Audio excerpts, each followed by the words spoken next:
Você é um negacionista? Esse termo nasceu no meio da crise sanitária e foi usado para as pessoas que ignoram o conceito científico. E pior ainda, eventualmente elas até replicam e defendem conceitos comprovadamente equivocados. E eu queria trazer esse conceito para falar sobre a vida do economista, sobre a desolação do economista sério. Dá uma olhada nesse trechinho de vídeo que eu vou botar para vocês. É da Mari Kruger. Ela tem um canal muito legal, ela é super difundido. Eu conheço a Mari Kruger, eu a conheci, na verdade, quando ainda era mais focada na carreira de DJ. E é uma pessoa muito legal e esse canal dela é muito interessante, vale muito a pena acompanhar. Dá uma olhada nesse textinho que na volta eu vou te explicar por que que um economista não pode ter a mesma carreira do que a Mari. Dá uma olhada. Pô, os caras criaram a rede mundial de computadores, maluco. World Wide Web, www. Pô, agora foi, maluco. Conhecimento vai ser disseminado igual foguete. Pessoal, tirar a meleca do nariz não vai causar Alzheimer. Porque você não deveria estar fazendo uma chuca com vinagre. Não é aconselhável fazer uma dieta estritamente carnívora. Gente, é o seguinte, pode comer arroz requentado, Pois sim. é, galera, eu estava fazendo essa reflexão ontem, né? Eu estava na minha academia estava tendo um evento, tava lá o Thiago Mansur, que é um DJ muito legal, e ele é esposo, o marido da Gabriela Priori, né? E ela estava lá também, e eu estava, sei lá, pensando assim, porra, será que se a Gabriela Priori visse um vídeo meu, ela ia me achar um escroto? E eu acho que sim. Eu acho que sim. Por mais que eu esteja convivendo com ela, se ela descobrisse o que eu faço na internet, ela me acharia um escroto. Porque essa semana passada, uma amiga minha estava falando sobre patrocínio e tal, que eu estou recebendo muita oferta, o pessoal quer patrocinar e tal, não sei o quê. E aí ela está no trabalho numa empresa muito grande, que inclusive os sócios da empresa dela são os mesmos sócios da minha empresa. E aí ela tava falando, pô, Viegas, o seu conteúdo é muito maneiro e tal, mas ele é um conteúdo sensível, não é fácil para uma empresa investir. E eu concordei na hora, eu falei, é verdade, né? Eu acabo falando ali que envolve política e tudo mais. E depois eu parei para pensar, eu falei, cara, que merda, cara. Olha isso, né? Eu vou fazer a conexão em todas essas três coisas que eu falei. Primeiro o negacionismo, depois essa carreira da Mari Kruger e depois o fato de ser difícil investir, uma empresa investir em um canal como o meu. O primeiro, assim, o negacionismo econômico, ele existe. As mesmas pessoas que ficam aí falando que acham um absurdo, pessoas que não tomam, sei lá, vacina, por exemplo, e eu também acho um absurdo, né? Ah, não, porque escutou que isso causa não sei o que lá. E o mais engraçado é que a medicina, a área biomédica e a área econômica, elas são muito semelhantes, porque ambas não são ciências exatas, mas também não são ciências humanas puramente. Elas têm graus de exatidão, graus científicos que são replicáveis. Vou dar um exemplo para ficar mais fácil. Se uma pessoa pega câncer, o que é muito triste, né? Ela vai ser obrigada a passar por um tratamento de quimioterapia, né? E aí vem a questão, o tratamento de quimioterapia, ele é exato? Não. Assim como vacina, assim como vários outros tipos de tratamento, seja ele medicamentoso, seja ele psicológico, você sempre tem um grau de acerto na medicina. Por quê? Porque há muitas variáveis. Então, quando uma pessoa pega um câncer, por exemplo, uma criança, lá você entra numa pediatria oncológica, você vai ver criancinhas assim, poxa, muito novinhas ali com leucemia, e estão fazendo quimioterapia e perde o cabelo, e pô, é uma coisa dolorosa, mas elas têm que passar por aquilo, né? E mesmo sabendo que não é uma ciência exata. Só que como a medicina faz? Ela pega o que a gente chama de coeficiente de correlação, que isso é a base da economia também. Ou seja, você pega um grupo de, sei lá, 1.000 crianças que não fizeram quimioterapia e você pega outro grupo de 1.000 crianças que fizeram quimioterapia. Você vai ver que esses 100% das crianças que não fizeram vão acabar morrendo. Agora, das crianças que fizeram quimioterapia, 80% se curou. Portanto, há uma relação positiva. Fazer quimioterapia faz com que você potencialmente tenha um resultado positivo. É por isso que às vezes você escuta o médico falar: olha, o câncer dessa pessoa aí, ela tem 80% de chance de curar. Mesma coisa nas vacinas. Pô, você tomou a vacina. Ah, você tem 95% de chance de gerar anticorpos. Então, a medicina ela não é exata, mas ela é uma ciência bem aproximada, assim como a economia. Então, Quando eu falo para vocês de economia, naturalmente as pessoas fazem uma correlação direta. Se eu estou falando algo que o Lula fez errado, logo eu sou defensor do Bolsonaro. Se eu faço uma explicação econômica que é dada, que é correta, que é conhecida mundialmente, logo, se essa minha visão não está aderente à galera da esquerda, eu sou um correligionário lá do Bolsonaro, e obviamente eu sou contra a vacina, sou contra o aborto, eu sou contra gays, eu sou... Entende? E o problema é que a economia, ela tem as suas exatidões. A economia, por exemplo, assim como você fazer quimioterapia numa criança que tem leucemia tem uma chance grande de resolver as coisas porque você já fez isso 1 milhão de vezes. Você, por exemplo, fazer congelamento de preço dá errado. Dá errado porque deu errado nesse caso em 100% das vezes. Então, quando alguém diz que, porra, o Lula tá fazendo merda porque ele tá propondo congelar preço, não é que eu não gosto do Lula. É que a gente sabe que isso vai dar errado. Quando eu vejo, por exemplo, o Lula dizer que vai baixar os juros na marra, e eu digo, se ele baixar os juros, vai dar merda. Talvez a Gabriela Prioli, talvez a Mário Kruger, talvez um monte de gente de esquerda vai me achar um escroto, sem coração e sem alma. E que eu não vejo o pobre. E não é isso. É porque existe uma ciência por trás daquilo. É porque não existe só uma variável na economia. E a forma como o político engana os idiotas que seguem ele, todos os políticos, de todos os espectros políticos, é sendo reducionista. Tá vendo? Juros altos faz mal para o pobre. E aí a pessoa se prende a uma variável e ela começa a ser negacionista. Se eu hoje for aqui em São Paulo, na Vila Madalena, ou for na Lapa, no Rio, ou no jantarzinho dos inteligentinhos de esquerda, lá no Leblon do Rio de Janeiro, eu sou um babaca. Eu tenho vários amigos de esquerda. E vários deles acham que eu sou um escroto, de direita, porque eu não penso como eles, que eles pensam assim: os juros têm que ser baixinho, temos que dar mais dinheiro para o pobre, defendam o SUS, porque eles têm um coração muito bom. Só que isso seria a mesma forma de eu virar para você e falar o seguinte: porra, que absurdo! Uma criancinha de 5 anos de idade, vocês estão injetando um monte de droga na criança, o cabelo da criança está caindo, vocês não têm coração.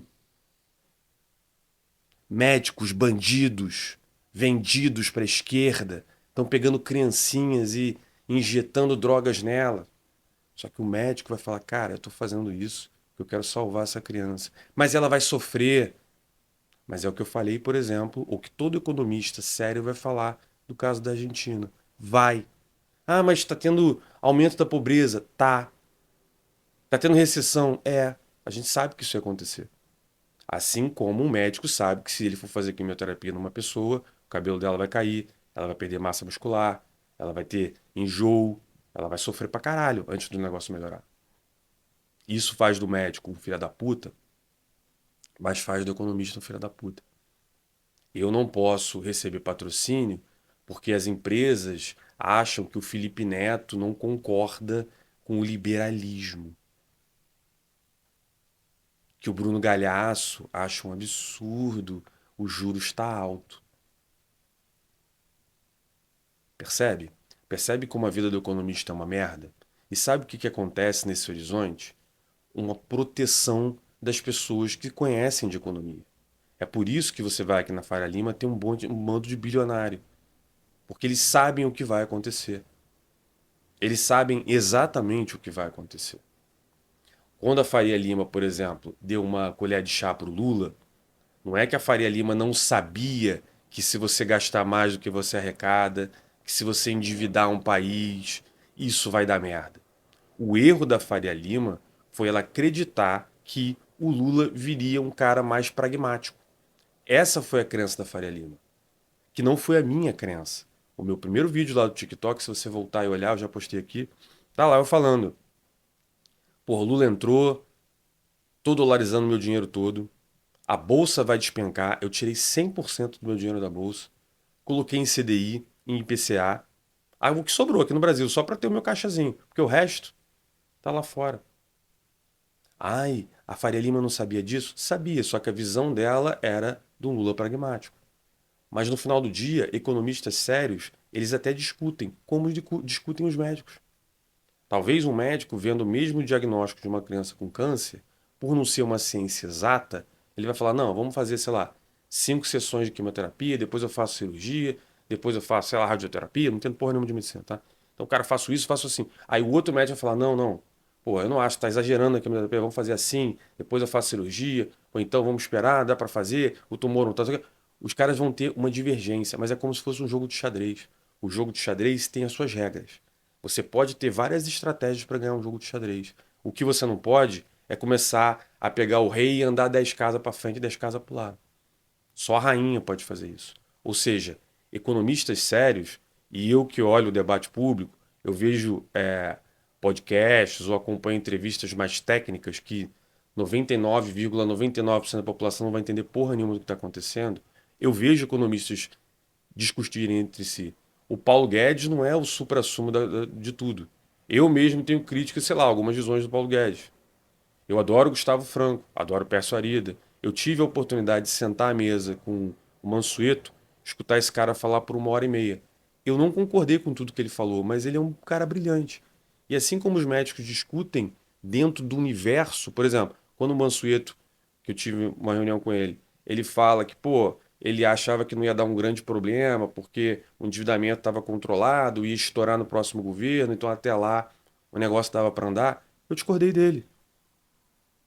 Ele é um péssimo economista porque ele discordou de mim? Não. É porque dentro do universo, a visão dele era um Lula um pouco mais pragmático do que a minha visão. E agora a gente está vendo o quê? Um Lula maluco, que só faz merda. E aí eu escuto um colunista do UOL que ganha dinheiro para fazer isso, que vai para o debate público e vira que a Faria Lima está atacando o Lula porque não está atendendo a sua agenda. Você é obrigado a escutar isso. Você que está pensando em se formar em economia, você vai ser obrigado a escutar isso. Você vai ser obrigado, de novo, como um médico escuta, de falar que absurdo. Você vai fazer quimioterapia numa criança com câncer? Tadinha, ela vai sofrer muito. Você está atendendo ao interesse do hospital que quer cobrar dinheiro da criança. Não precisa. Percebe? Percebe como isso é louco? E percebe como eu que tento fazer uma evangelização das pessoas entenderem de economia. Pessoal, o que eu tento fazer no meu canal são explicações assim, de superfície.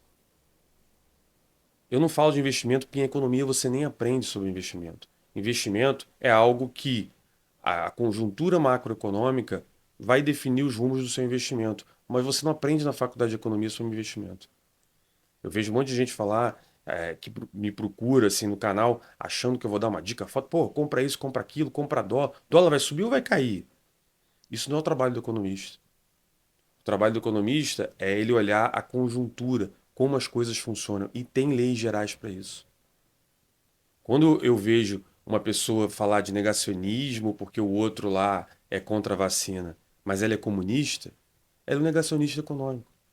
Não existe comunismo que deu certo por conta do cálculo econômico. Mises já falou sobre isso. Se o Marx fosse vivo hoje, tivesse o poder da imortalidade, ele provavelmente teria mudado de opinião. Já parou para pensar nisso? Já parou para pensar que os primeiros cientistas acreditavam que o Sol girava em torno da Terra. Eles eram maus por isso? Ah, eles eram ignorantes por isso? Não, eles estavam numa escala de conhecimento. Depois o cara descobriu, porra, não, veja bem, na verdade é o Sol que está parado e a Terra está girando em torno dele. Depois o cara descobriu que não, o Sol não está parado. Ele está girando em torno de um buraco negro na nossa galáxia. E depois descobriu que a galáxia não está parada, ela está girando em torno de um outro. O conhecimento ele vai nascendo, ele vai crescendo. E cientistas de verdade, eles mudam a sua opinião. E isso que é muito triste. A tristeza que eu tenho como economista é que eu sou obrigado hoje a, às vezes, porra, ver uma mulher bonitinha que vem falar comigo e fica. Ah, porra, você é legal, mas você é de direita, é Bolsonaro. Eu não sou Bolsonaro, cara. Eu não sou Bolsonaro. E aí o garoto, pô, descolado, que fala de amor livre e sei lá, é, O cara fala que por ele a gente tinha que dobrar o dinheiro do SUS, que a educação recebe pouco dinheiro no Brasil. Esse cara é visto como um cara desconstruído, um cara que ama o próximo. Gente, eu não falo de coisas que não têm a ver com economia no meu canal, se você parar para pensar. Às vezes o pessoal me pergunta, o que você acha do STF ter tido essa decisão contra o, o terça livre? Não faço uma ideia, não estudei essa merda, não sei. Pergunta para um advogado, pô. Eu tenho uma opinião como todas as pessoas têm na vida. Opinião por cima, pelo que eu escutei. Ai, você acha que o Bolsonaro tem que vir e fazer. Não, não sei, eu falo de economia. Se o Bolsonaro entrar e fizer a coisa certa, legal, que bom que o Bolsonaro está fazendo a coisa certa. Se o Lula agora, por exemplo, começar a controlar os gastos dele e começar a fazer um trabalho para poder, pô, controlar o endividamento, né? Ele parar de falar merda, chamar o cara do Banco Central, entender a dinâmica, que você precisa controlar a moeda e fazer a coisa certa, que bom, cara. Que bom. E vai dar certo. Porque o que é certo não importa quem faça. Se eu pego uma criança e jogo de um precipício, uma criança inocente, e pego o maior bandido do mundo e jogo do mesmo precipício, sabe o que vai acontecer com as duas pessoas? Vão cair igual. A gravidade, ela não escolhe se a pessoa tem uma vida difícil, se ela merece, se ela não merece. O problema, que aí é um negacionismo econômico brabo, é quando as pessoas começam a acreditar que você consegue fazer com que as leis econômicas se adaptem ao amor, à sociedade. Ah, não, vamos gastar mais dinheiro que a gente arrecada, mas é porque no Brasil tem muito pobre, muitas pessoas que precisam. Só que fazer isso significa que mais gente vai ser pobre. Talvez porque a gente faça isso que você acha que é humano, é que faça a gente ser pobre. Esse é o grande problema do economista. Eu sempre vou ser visto como um filho da puta se eu estou aqui tentando te ensinar a economia. Porque no final do dia, a economia virou uma ideologia. Se você concorda com todas as merdas que são ditas por aí, mas foram ditas da boca de um cara da esquerda, então você é um cara legal. Se você fala coisas que o cara da direita começou a falar, você é um escroto. Eu sou liberal desde a época que o Bolsonaro era coletivista e defendia ideias parecidas com a do Lula, com a do Boulos e tudo mais. Ele achava que o Estado tem que ser grande. Ele é um militar, né? Então, tem que ser grande, o Estado vai fazer tudo. O governo militar de 64, em termos econômicos, ele foi mais socialista do que o governo o primeiro governo do Lula. Eles criaram Petrobras, eles botaram um Estado bombado, eles controlavam a liberdade de expressão. O AI-5 ali tornou o Estado maior ainda, mais poderoso ainda. Tudo no Estado, nada fora dele. Isso foi dito por um fascista. O fascismo é sobre o Estado ser muito grande. E aí você escuta um liberal que está falando que o Estado deveria ser menor para que a população consiga enriquecer, chamado de fascista. Porque as pessoas não entendem nada de economia. Absolutamente nada de economia. Então, se você é um cara que quer fazer economia, prepare-se. Você vai estudar muito, você vai aprender, você vai entender a dinâmica das coisas e você vai ser tratado como um filho da puta. E o teu amigo que fez história, que decora a data de um monte de merda, vai falar um monte de, assim, de coisa assim que você vai ter ânsia de vômito do que o cara vai falar, como eu escuto Ian Neves, como eu escuto esses caras da história cabeluda, esse monte de garoto. Eles falam de umas merdas econômicas absurdas e as pessoas tratam ele, aí eles vão a podcast. Aí talvez a Gabriela Prioli olhe e fale: Ah, Ian Neves, você é uma pessoa tão desconstruída, porque você defende o amor, né? Não o capitalismo selvagem. Aí ele fala que a Coreia do Norte é maravilhosa, que a economia de lá é ótima. Aí ele fala que o problema do Brasil é o liberalismo econômico. É o neoliberalismo, é que a gente é muito liberal. Muito liberal. Aí você pega a Heritage Foundation, que é um site que começa a ranquear países livres para não livres. O Brasil é considerado um país praticamente socialista. Mas na boca dessa galera, a gente é a meca do capitalismo. Sabe o que é engraçado dessa lista? Coeficiente de correlação. Quanto mais livre é um país, mais rico e desenvolvido ele é. Quanto menos livre é um país, mais subdesenvolvido ele é. Aí você vê o Brasil, ó, lá embaixo. O Brasil tá longe, longe, muito longe de ser um país livre. Um capitalismo selvagem. Muito, muito, muito longe. Aí o pessoal fala, o Brasil é subdesenvolvido. É por isso. É triste. Quer fazer economia? É triste. Você não vai ser o legalzão da turma. As pessoas vão falar um monte de merda pra você e elas não percebem que elas são negacionistas. Negacionistas econômicos. Triste pra caralho. Por favor, curte aqui o vídeo para ajudar a engajar. Compartilhe aí para as pessoas que são muito desconstruídas, entendem tudo de economia, porque leram o Capital e, sei lá, o Manifesto Comunista. Então o cara já entende economia pra caralho. E vejo você no próximo vídeo.